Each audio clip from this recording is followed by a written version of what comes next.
लीलाधारी की बड़ी सुंदर लीला है। राजा खड़वान दीर्घ बाहु के वंश में राजा अज हुए। कौन हुए हैं? राजा अज। और राजा अज के भी कोई संतान नहीं थी।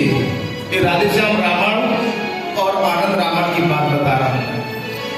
जब राजा अज के कोई संतान नहीं थे तो राजा अज ने गुरु वशिष्ठ से पूछा कि मेरा राजपाट इतना बड़ा है और मेरे कोई संतान नहीं है। तो गुरु जी ने कहा, भाई भगवान राम के कुल पुरोहित हैं गुरु वशिष्ठ। गुरुदेव ने कहा तुम्हें एक लोहे पीटे से विश्वकर्मा कहा जाता है, उसके यहाँ मेहनत करो और मेहनत से जो पैसा मिलेगा उससे यज्ञ करो और उस यज्ञ से तुम्हें संतान सुख प्राप्त हो।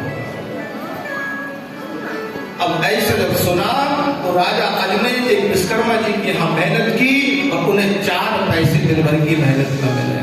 कितने पैसे मिले? 4 पैसे।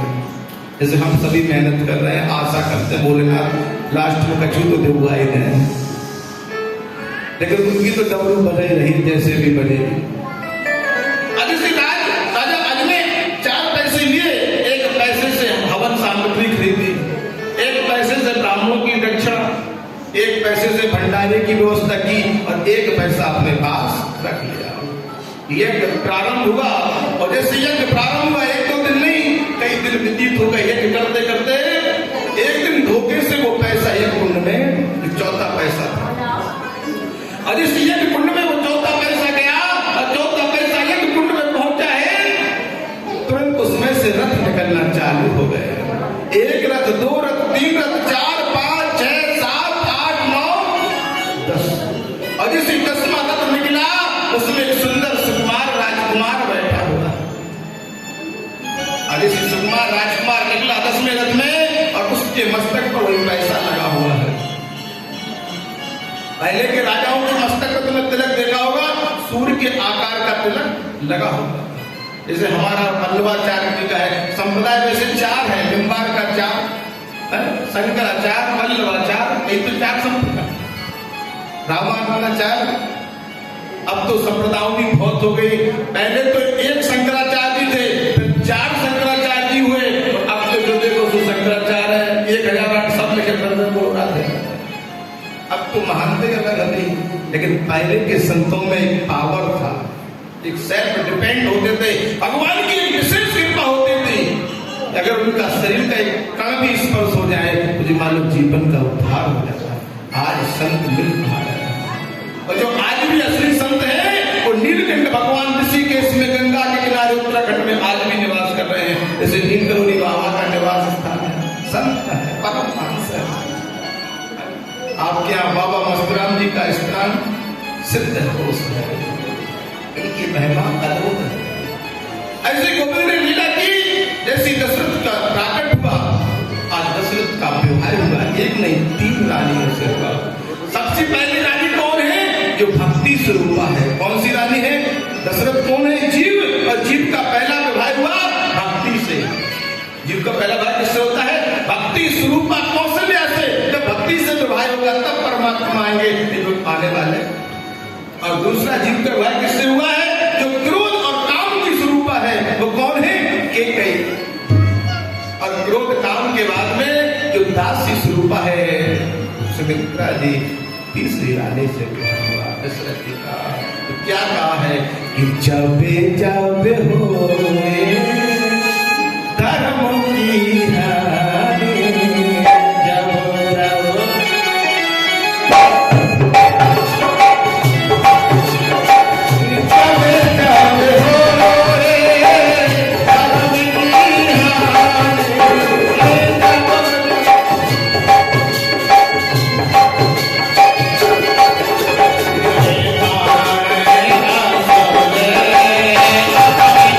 Bye.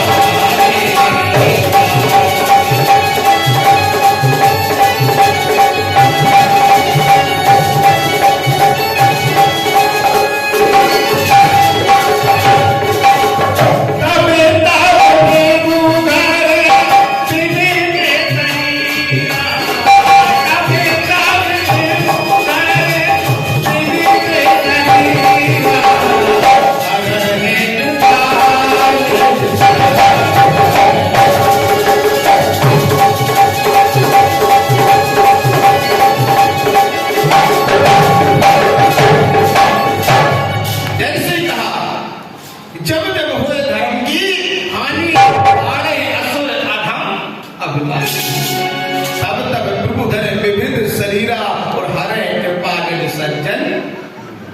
इस पृथ्वी पर जब जब धर्म और अधर्म की व्यवस्थाएं खराब हुई है उस समय भगवान ने अवतार लिया। किसी न किसी रूप में परमात्मा प्रकट होता है।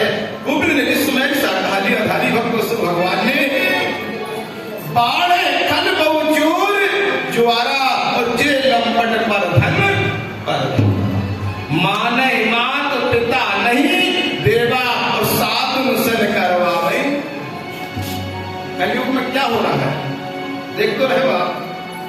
साधु ब्राह्मणों से सेवा हो रही है और वो घरे आराम कर रहे। बोले महाराज हम तो खर्चा भेज देते हो जाएगा काम। ब्राह्मण ऋषि बेचारे लगे हैं मेहनत करने में, बनाएंगे और भंडारा खिलाएंगे।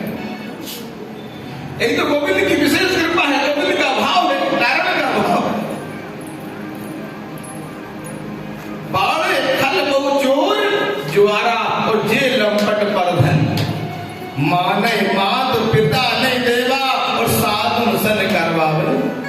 जिनकी यह आचरण भवानी और दिन जानो निश्चर श्रम वो कैसे हो गए फिर राक्षसों के समान हो जाते हैं। अब तो भगवान कृपा हो गई।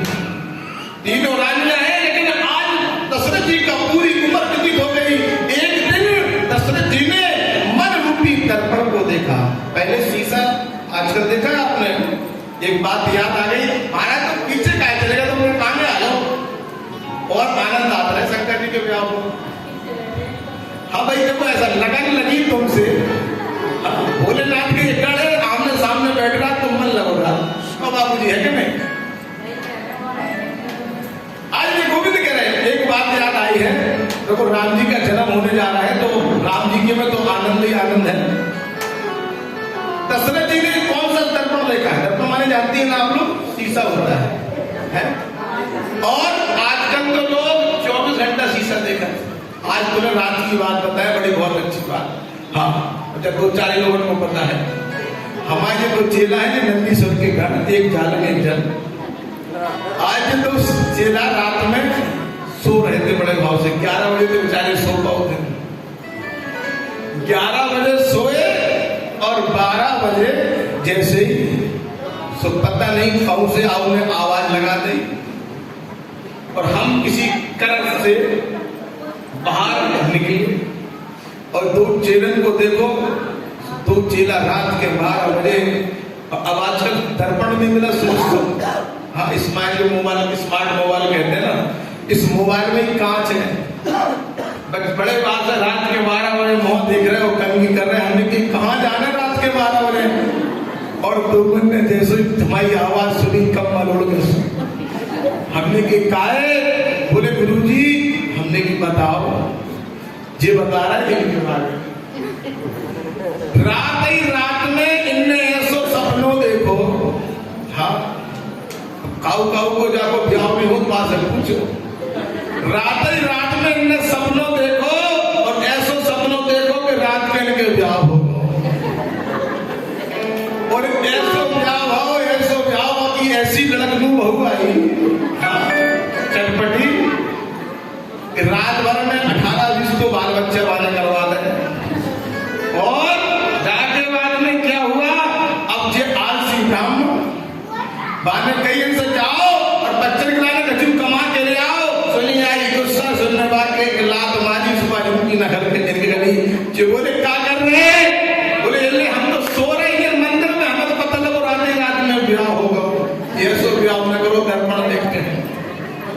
अरे जो परमात्मा ने तुम्हें सुंदरता दी है, जो परमात्मा ने तुम्हें काया दी है, उसको तुम जितना श्रृंगार करोगे उससे कुछ नहीं होगा। हेल्थ शरीर की संपत्ति है, इसमें जितना चिंतन करो, जितना भगवान का भजन करो, जितने भगवान की भक्ति करो, आपके मस्तक पे निखार अपने आप आ जाएगा। संसार की माया में पड़ने से निखार नहीं आना है, भगवान की भक्ति से निखार। ये माया है, इस माया में फंसने की जरूरत नहीं है। संत कहते हैं जब भी तुम माया के बीच में जाओ लोग तुम्हें कुछ भी समझे, लेकिन तुम माया को कभी पुष्प मत समझना, उन्हें हमेशा कांटे समझ के पकड़ना। अगर माया को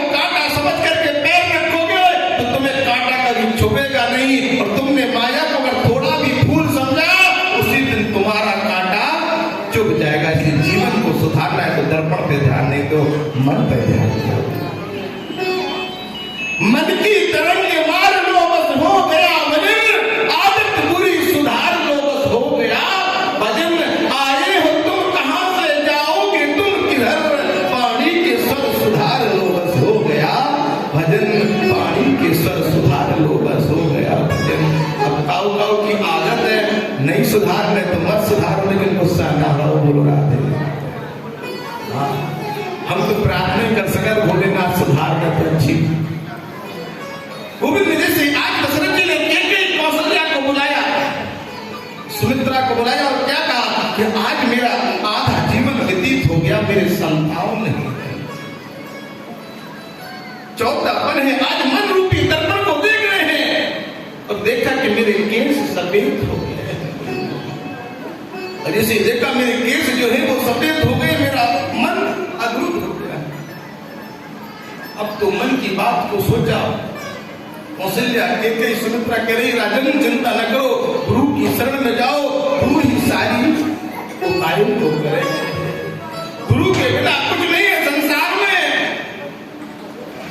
गुरु ही परमात्मा से जोड़ सकता है। जब ऐसा कहा दशरथ जी गुरु जी के पास पहुंचे, और गुरु जी के पास पहुंचे, गुरु जी के पास में पहुंच करके क्या लीला कर रहे हैं कि एक बारे मन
मान पाला और चरण लाग कर निज दुख सुख सब गुरई सुनाओ, और कहीं वशिष्ठ बहु विधि समझाओ। आज गुरु वशिष्ठ जी समझा रहे, तो आज दशरथ जी क्या करे गुरुदेव, हमसे भूल हो गई है क्या, जब आपने मेरा जन्म राजा अर्ज की हमरा दिया, अब मेरे कोई संतान नहीं है तो मुझसे कोई भूल हुई है, कृपा करो प्रभु कृपा करो। जब कृपा की बात बार बार बोले तो गोविंद क्या कहता है, श्याम सुंदर क्या कहता है, भक्त अपने विचारों को। अब तो मन को सोच रहे हैं, तो गुरु जी से प्रार्थना कर रहे हैं क्या कि स्वामी कर चुका विभायती, आज प्रार्थना कर रहे हैं गुरुदेव कि स्वामी कर चुका विभायती, इसका फल अब तक मिला।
दशरथ जी कह रहे गुरुदेव क्या कह रहे हो? बोले हाँ धीर रखो, एक तो नहीं चार, एक तो छोड़ो चार, धरो धीर हो शुद्ध चारी और तिरुवन विदित भगत है।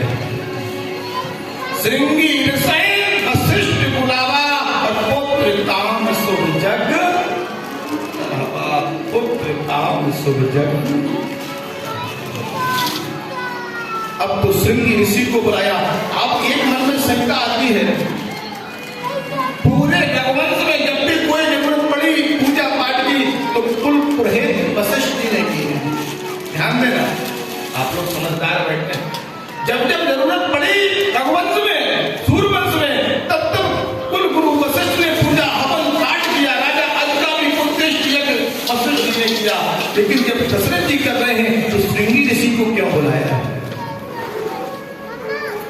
और यज्ञ में कहा जाता है कि मां भानेजों को बुलाने से यज्ञ जल्दी संपूर्ण हो जाता है, यज्ञ का पूर्ण फल मिल जाता है।